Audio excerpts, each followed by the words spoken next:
That was not a large applause. Start again.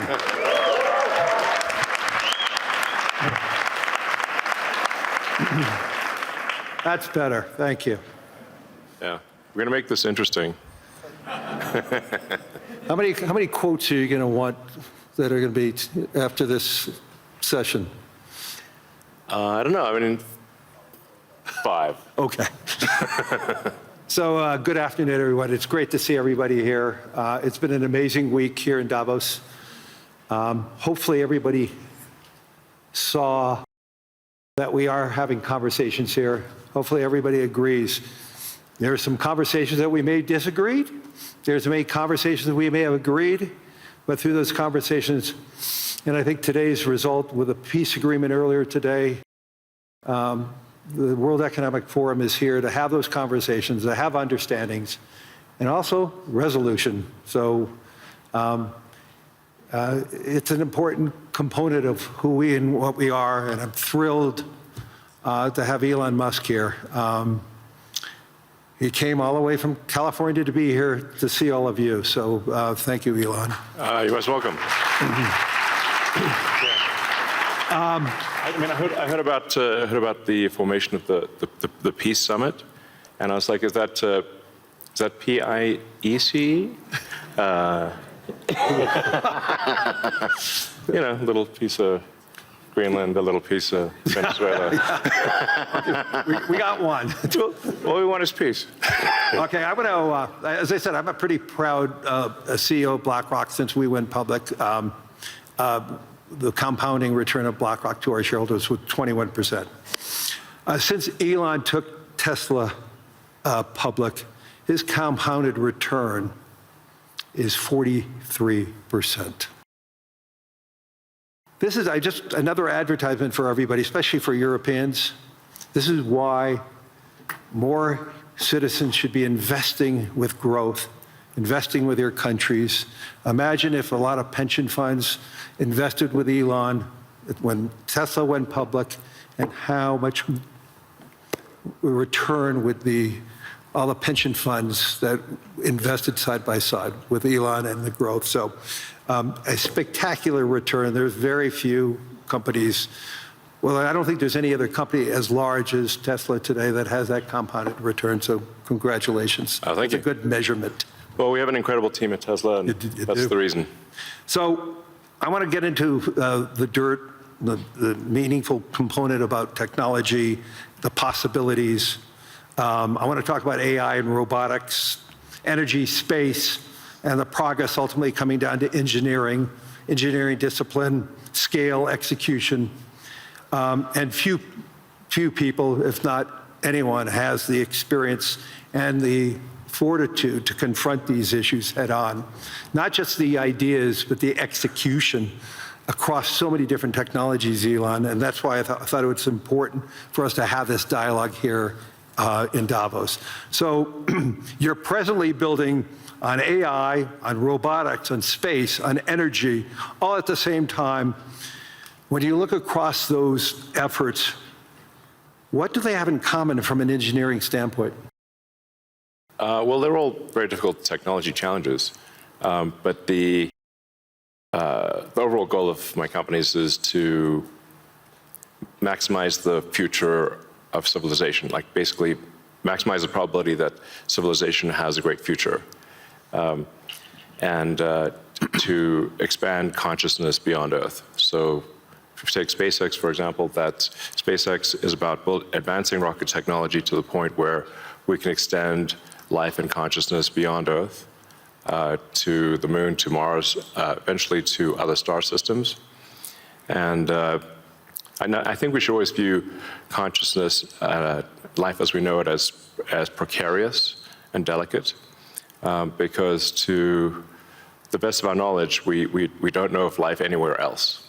You know, I'm often asked, are there aliens among us? And I'll say that I am one, but... Or you're from the future. They don't believe me. Okay. But I think if anyone would know if there are aliens among us, it would be me. And we have 9,000 satellites up there. And not once have we had to maneuver around an alien spaceship. So I'm like, I don't know. Bottom line is, I think we need to assume that life and consciousness is extremely rare, and it might only be us. And if that's the case, then we need to do everything possible to ensure that the light of consciousness is not extinguished, because we're effectively, the way I view it is, the image in my mind is of a tiny candle in a vast darkness, a tiny candle of consciousness that could easily go out. And that's why it's important to make life multiplanetary, such that if there is a natural disaster or a man-made disaster on Earth, that consciousness continues. That's the purpose of SpaceX. Tesla is obviously about sustainable technology, and also at this point we've sort of added to our mission sustainable abundance. So with robotics and AI, this is really the path to abundance for all. If you say, people often talk about solving global poverty, or essentially how do we give everyone a very high standard of living. I think the only way to do this is AI and robotics, which doesn't mean that it is without its issues. I mean, we need to be very careful with AI. We need to be very careful with robotics. We don't want to find ourselves in a James Cameron movie, Terminator. He's got great movies, love his movies, but we don't want to be in Terminator, obviously. But if you have ubiquitous AI that is essentially free or close to it, and ubiquitous robotics, then you will have an explosion in the global economy, an expansion in the global economy that is truly beyond all precedent. Elon, can that expansion be broad? Yes. Or is it narrow? And how can that be created? How can it broaden the global economy? Yeah, I mean, a way to think of it is that if you have a large number of humanoid robots, the economic output is the average productivity per robot times the number of robots. Right. And actually, my prediction is in the benign scenario of the future that the robots will actually make so many robots and AI that they will actually saturate all human needs. Meaning you won't be able to even think of something to ask the robot for at a certain point. Like there will be such an abundance of goods and services, because my prediction is that there'll be more robots than people. So, but how do you then have human purpose in that scenario? Yeah, I mean, nothing's perfect, but I mean, it is a necessary. Like, you can't have both. You can't have work that has to be done and amazing abundance for all.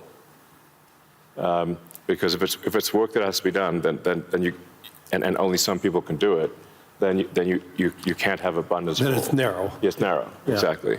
So, but if you have billions of humanoid robots, and I think there will be, I think everyone on Earth is going to have one and going to want one. Because who wouldn't want a robot to, assuming it's very safe, watch over your kids, take care of your pet.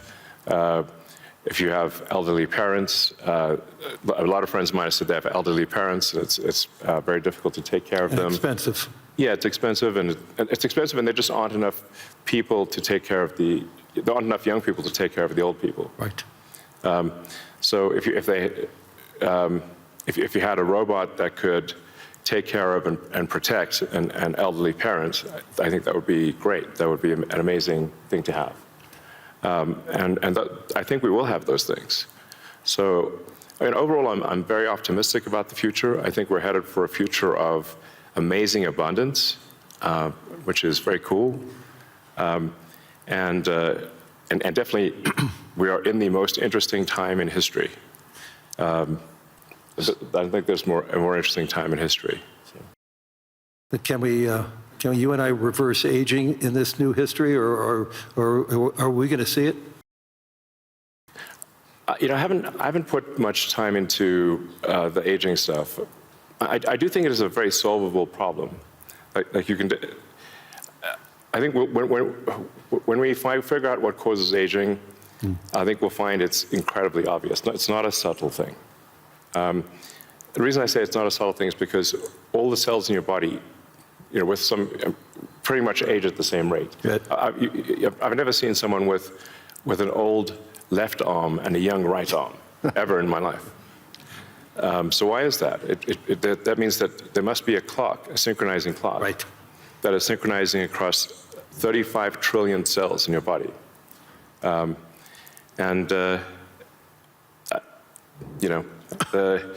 There is some benefit to death, by the way. It's like there's a reason why we don't actually have a longer lifespan, because if people do live forever for a very long time, I think there's some risk of an ossification of society, of things just getting kind of locked in place, it just may become stultifying, just not lack vibrancy. But that said, do I think we'll figure out ways to extend life and maybe even reverse aging? I think that's highly likely. I'm looking forward to that. Yeah. In the future that you talk about, the AI models, autonomous machines, rockets, depends on massive increases in compute, massive increases in energy, expensive energy, manufacturing scale. What are the bottlenecks to get there? And that, once again, with all that expenditures, again, how can we make sure that it's broad and not narrow?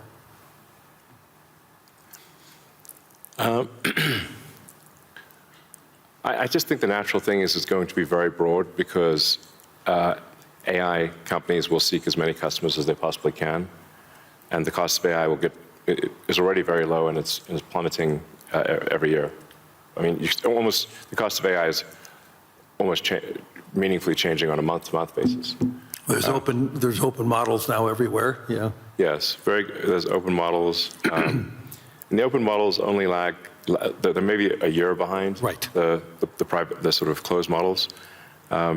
So I think the AI companies will seek as many customers as possible, which means they'll provide AI to the world. But the cost of getting to there, the compute, the chips, the fab, the powering, that to me, what are the those are huge. The limiting factor, yeah, I think the limiting factor for AI deployment is fundamentally electrical power. It's just, right, it's energy. Yeah. I mean, we're seeing the rate of AI chip production increase exponentially, but the rate of electricity being brought online is 3%, 4% a year, yeah. Max. Yeah. It's clear that we're very soon, maybe even later this year, we'll be producing more chips than we can turn on. But except for China. China's growth in electricity is tremendous. They're building 100 gigawatts of nuclear as we speak. Actually, solar is the biggest thing in China. So I believe China's production capacity on solar is 1,500 gigawatts a year, and they're deploying over 1,000 gigawatts a year of solar. Now, for continuous solar load, you divide that by roughly, 4 or 5. Call it that's around 250 gigawatts of steady state power paired with batteries.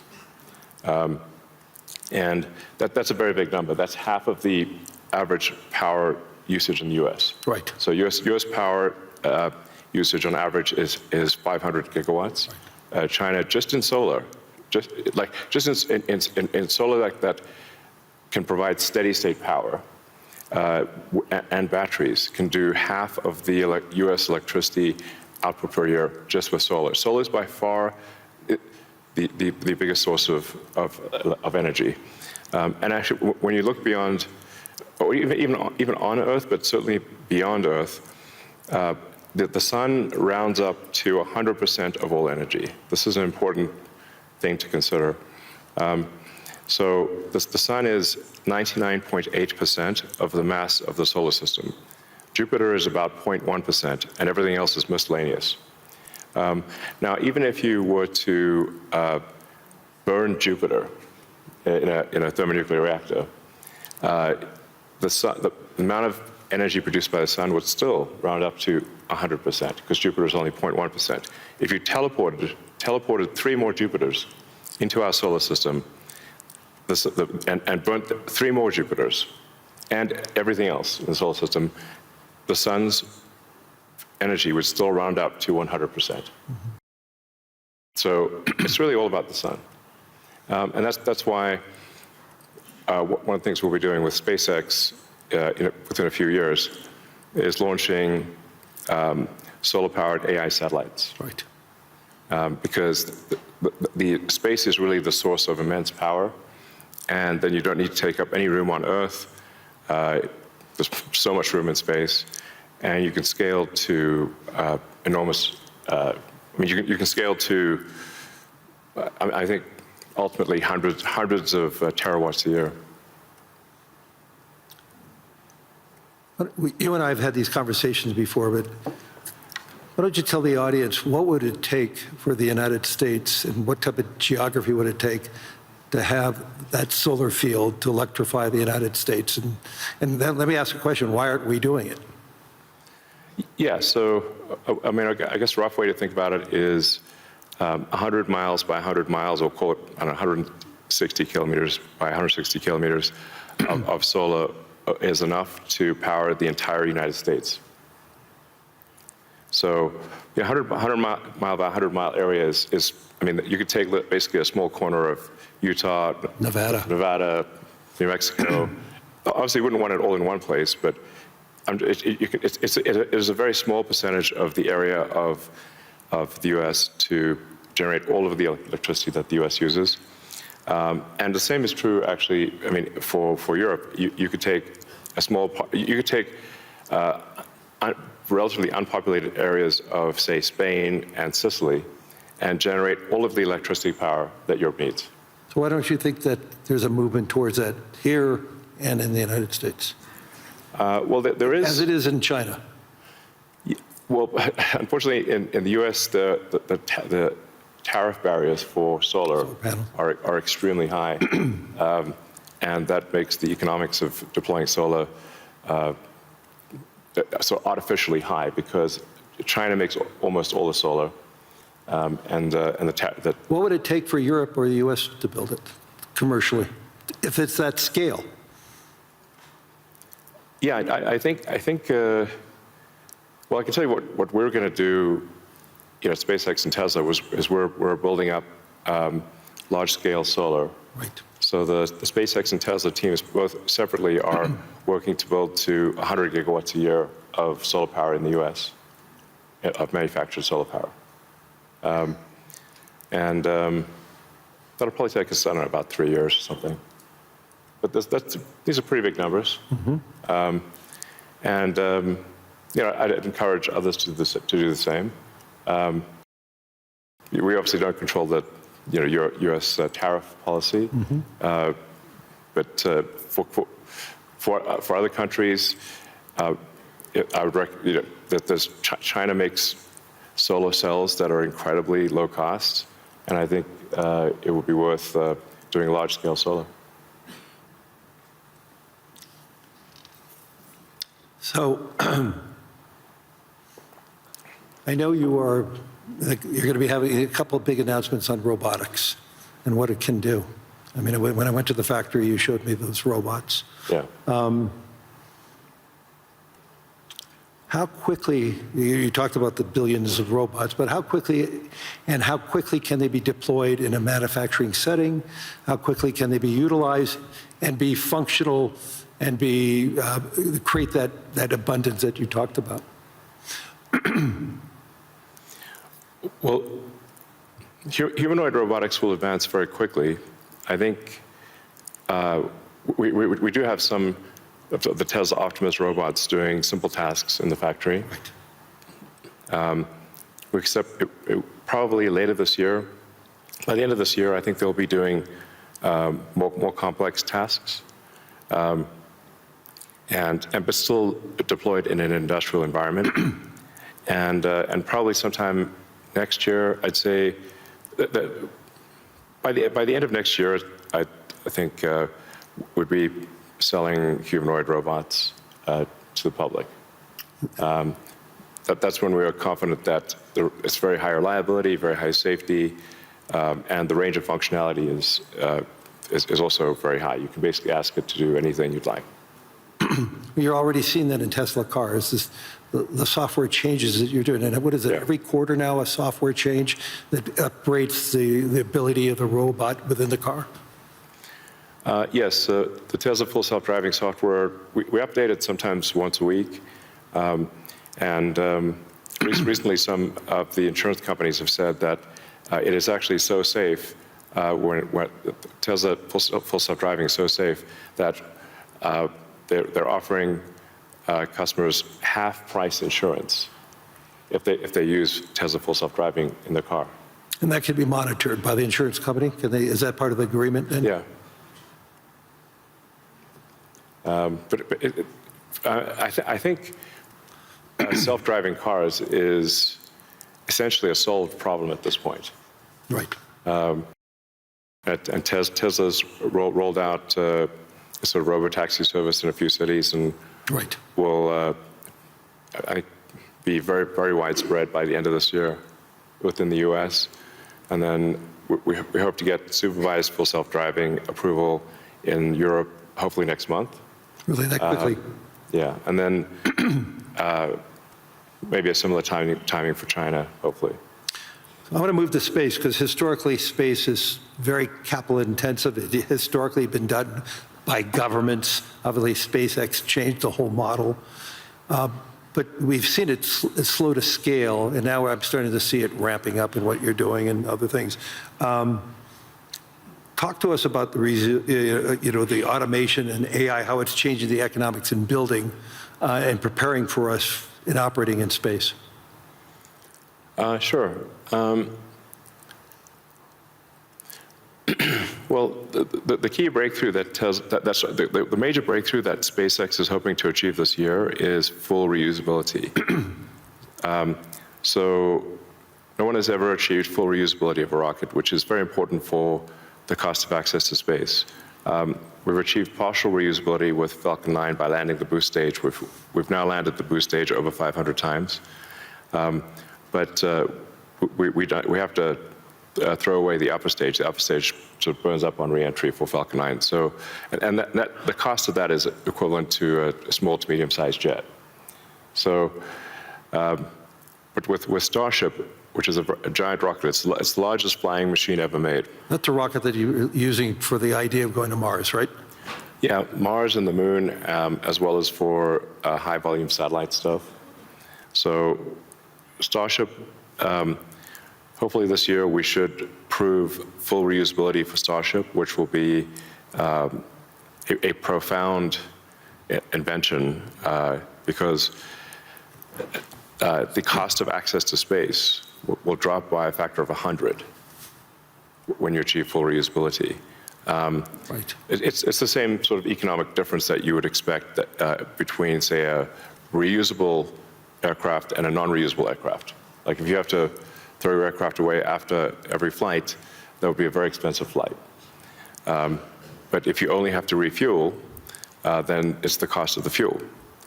And so that's really the fundamental breakthrough that gets the cost of access to space, we think, below the cost of freight on aircraft. So, under $100 a pound type of thing easily. Wow. So it makes putting large satellites into space, very low, very cheap. And then when you have solar in space, you get 5 times more effectiveness, maybe even more than that, than solar on the ground, because it's always sunny. It's cold. And It's always sunny, so you don't have a day-night cycle or seasonality or weather, and you get about 30% more power in space because you don't have atmospheric attenuation of the power. Right. The net effect is solar is 5 times more. Any given solar panel will do 5 times more energy in space than on the ground. Is there any capacity in doing that and then taking that power and bringing it back to Earth? Is there any way of doing that, or you're just taking that power and utilizing it for the needs, like building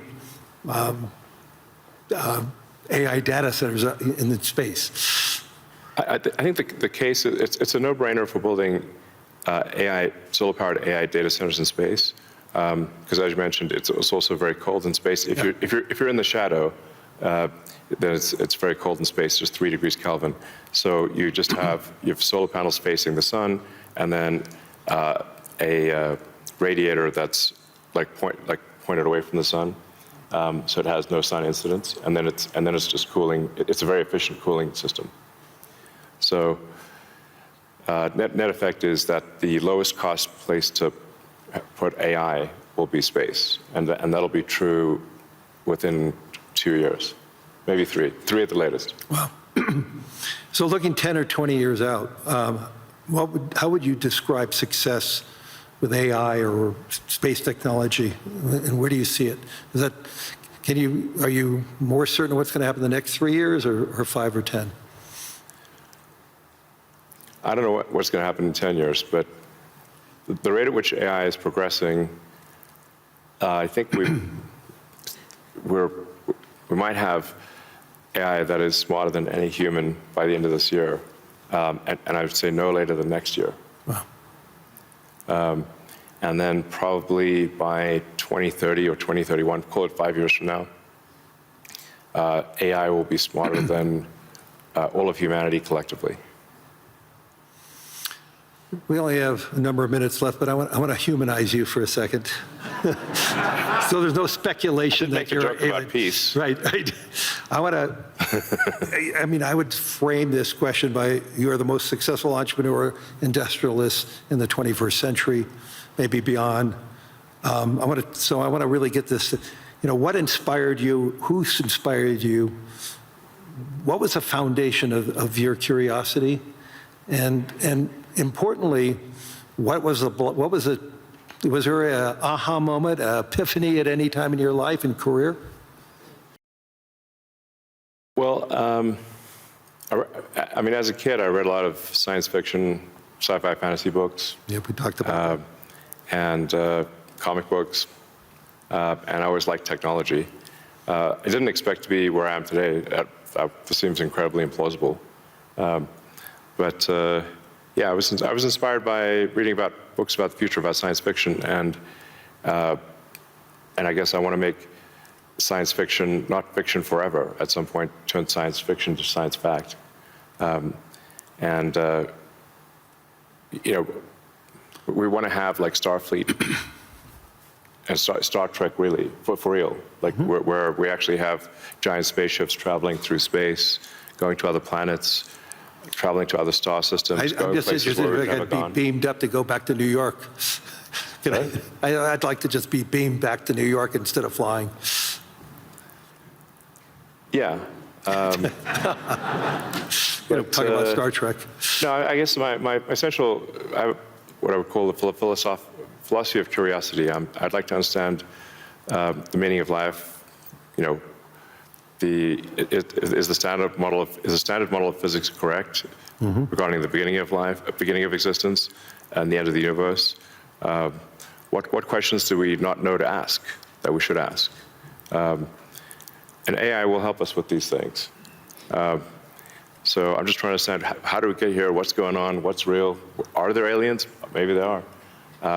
And if we've got spaceships that are traveling to other star systems, we may encounter aliens, or we may find many long-dead alien civilizations. But I just want to know what's going on. I'm curious about the universe, and that's my philosophy. Do you see yourself ever going to Mars in your lifetime? Yeah, I mean, I would say like, That's a long commitment. I've been asked. Isn't that 3 years each way? It's 6 months. 6 months, that's all it is? Yeah, 6 months, but the planets only align every 2 years. Okay. So, yeah, I've been asked a few times, like, do I want to, die on Mars? And I'm like, yes, but just not on impact. That's a good answer. Anyway, we're out of time. Hopefully everybody enjoyed this. I mean, there's so many myths around Elon Musk. I could tell you he's a great friend, and I constantly learn so much from him. And I'm totally inspired by what he has done. I've been inspired who he is, and I'm totally inspired by his vision of the future. And I don't think it's such a bad future, and I agree with his optimism. So, Elon, thank you. Any last words? Well, I think my last words would be, I would encourage everyone to be optimistic and excited about the future. Good. And generally, I think for quality of life, it is actually better to err on the side of being an optimist and wrong rather than a pessimist and right. On that note,